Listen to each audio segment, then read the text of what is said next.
Hay muchas formas de hacer política. Las hay dignas, sanas y positivas, pero también las hay indecentes, perniciosas y dañinas, muy dañinas. Este último caso, por desgracia, es el que sufre España en los últimos años, y no solo en el fondo, también en las formas.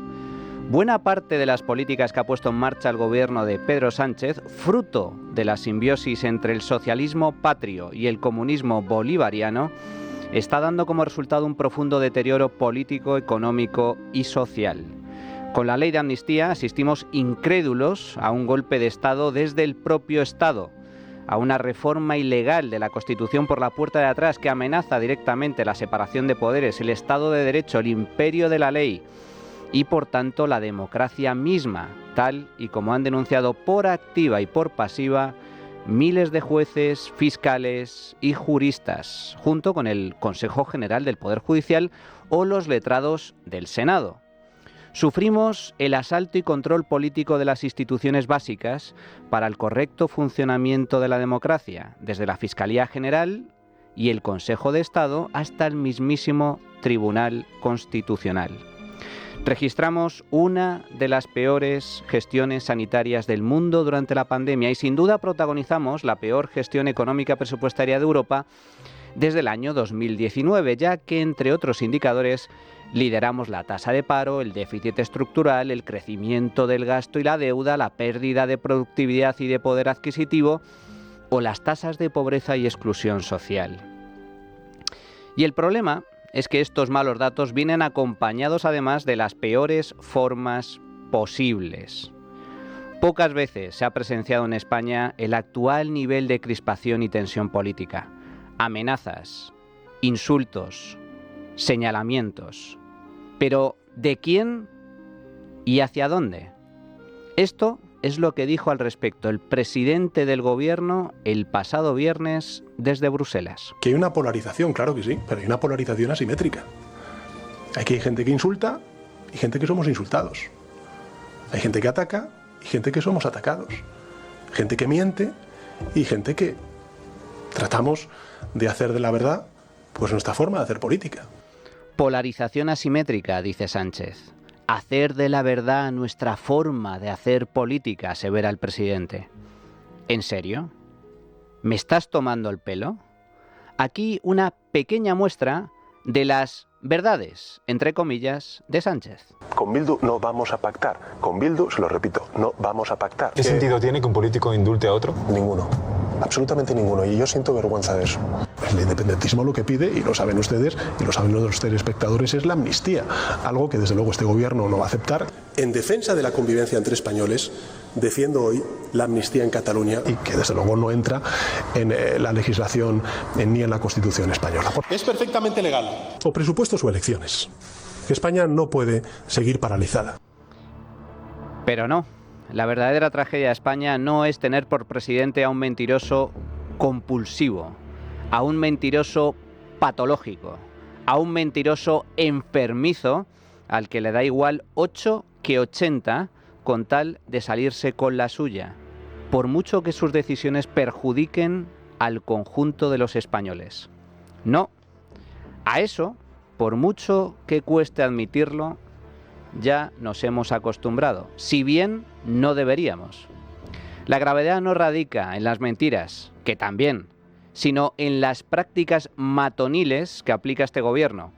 A eso nunca, jamás deberíamos acostumbrarnos.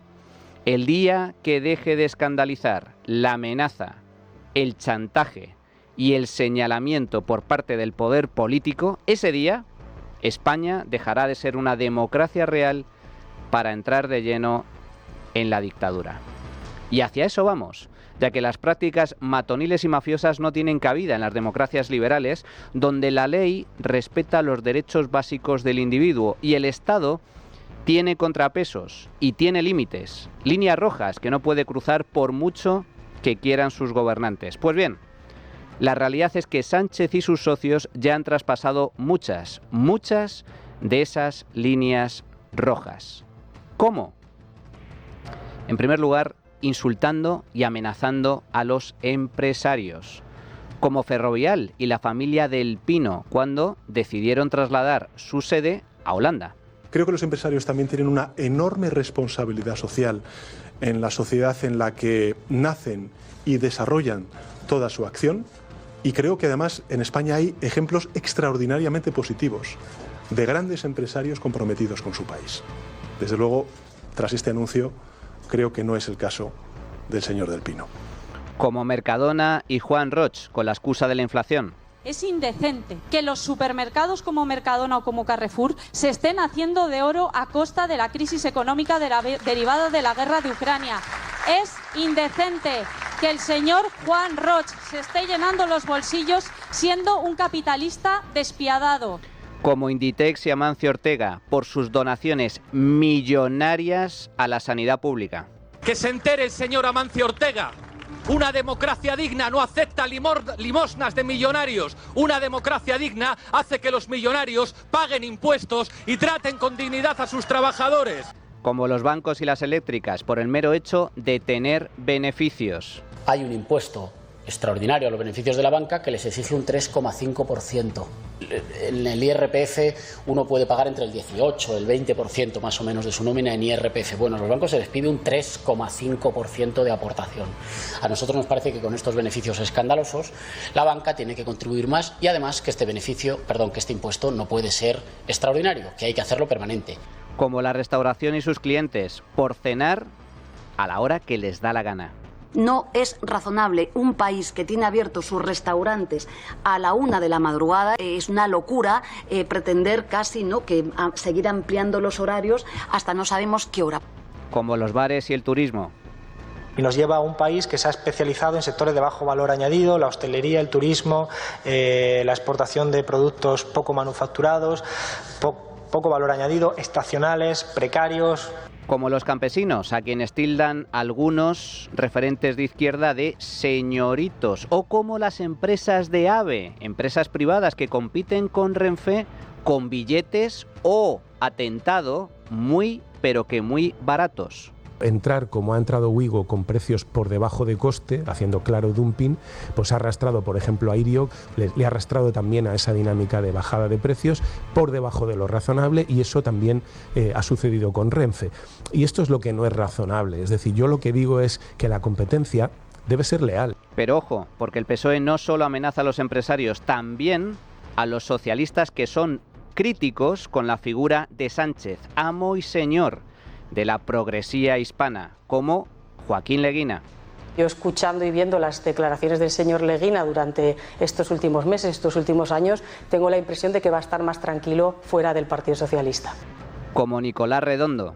El señor Redondo ha hecho de forma reiterada falta de respeto, de forma clara, de forma pública, está expresando un desprecio a esta sigla. O como Emiliano García Paje. No, yo creo que quien está en el extrarradio del Partido Socialista Obrero Español es el señor Paje desde hace bastante tiempo. Nosotros estamos en el centro de la Constitución. Y si la izquierda carga incluso contra los suyos, imaginaos lo poco que les cuesta e importa señalar a periodistas y medios de comunicación que no se pliegan a su voluntad. Sánchez acusando de trumpismo. Desde la posición de dominio que tienen en las grandes empresas, en los grandes medios de comunicación, se va a desatar una campaña, ya lo han hecho, aún más feroz, de insultos y de descalificaciones. Se van a inventar barbaridades. Nada es nuevo, porque lo que están haciendo es copiar los métodos de sus maestros norteamericanos. Sánchez hablando de fachosfera. ¿Que la fachosfera existe? Por supuesto. ¿Que huele a naftalina? Sin duda alguna.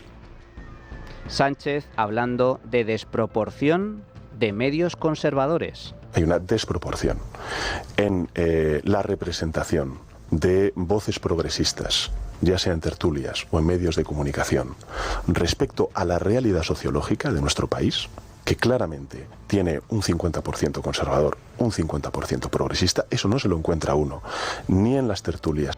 Cargando incluso contra programas y periodistas concretos, como Pablo Motos, Ana Rosa Quintana, Eduardo Inda, Federico Jiménez dos Santos y tantos otros. Y eso sin contar los insultos y amenazas en redes, especialmente a manos del hoy ministro Óscar Puente, que no duda en calificar de basura digo literalmente basura, a la prensa crítica, señalando de paso a cabeceras muy concretas. Que la prensa critique e incluso ataque ferozmente a cualquier gobierno es señal siempre de libertad y fortaleza democrática. Pero que un gobierno ataque e insulte a la prensa es síntoma de declive institucional y de autoritarismo. Y sin embargo, no acaba ahí la cosa. El gobierno también ataca a los jueces. Tanto Podemos y Sumar, cuando las sentencias no son de su agrado. Lo que vamos a iniciar anunciando la querella que Podemos ha interpuesto, presentado contra el juez Manuel García Castellón, también contra el juez Joaquín Elías Galea, por la comisión de posibles delitos de prevaricación judicial, de revelación de secretos. Nos hallamos ante un caso paradigmático, ante un ejemplo palmario del lawfare.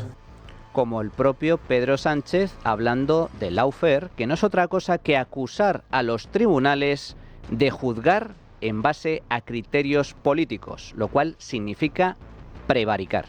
Se ha instrumentalizado la policía, desgraciadamente, en nuestro país para perseguir adversarios políticos, para ocultar pruebas en causas judiciales que afectaban al Partido Popular, definitivamente. Eso es la operación Kitchen. Y si este gobierno ha sido capaz de amenazar a grandes empresas, grandes medios de comunicación e incluso el poder judicial, ¿qué no podrá hacer con los particulares?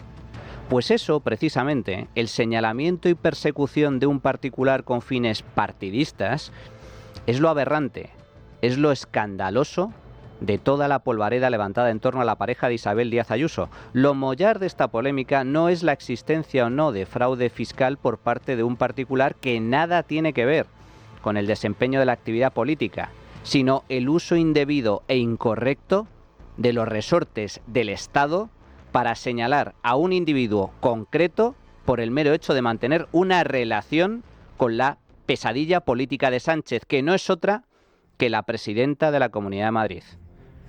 Una persona cuyos negocios nada tienen que ver con el gobierno regional ni su presidenta, y cuya legalidad tampoco se pone en duda, más allá del consabido pago o no de impuestos, cuyo proceso judicial acaba de iniciarse. Sin embargo, que una ministra de Hacienda desvele horas antes, lo que va a publicar un medio de comunicación sobre el novio de Ayuso, valiéndose de información que es secreta y confidencial, es inédito en la democracia española. Que una fiscalía provincial revele negociaciones sometidas al secreto profesional es inédito en la democracia española.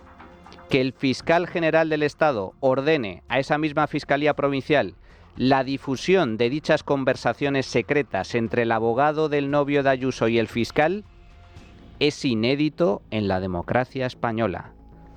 Y que un gobierno en pleno se haga eco de un bulo sobre la mujer del líder de la oposición y ni siquiera se disculpen, también es inédito en la democracia española.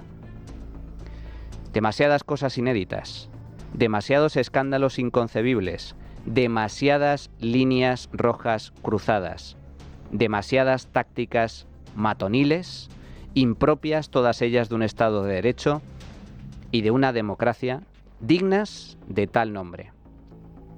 ¿Qué es entonces? Pues si definimos mafia como un grupo organizado que trata de defender sus intereses sin escrúpulos, entonces no, este gobierno ya no obedece a las reglas propias de la democracia, sino de la mafia.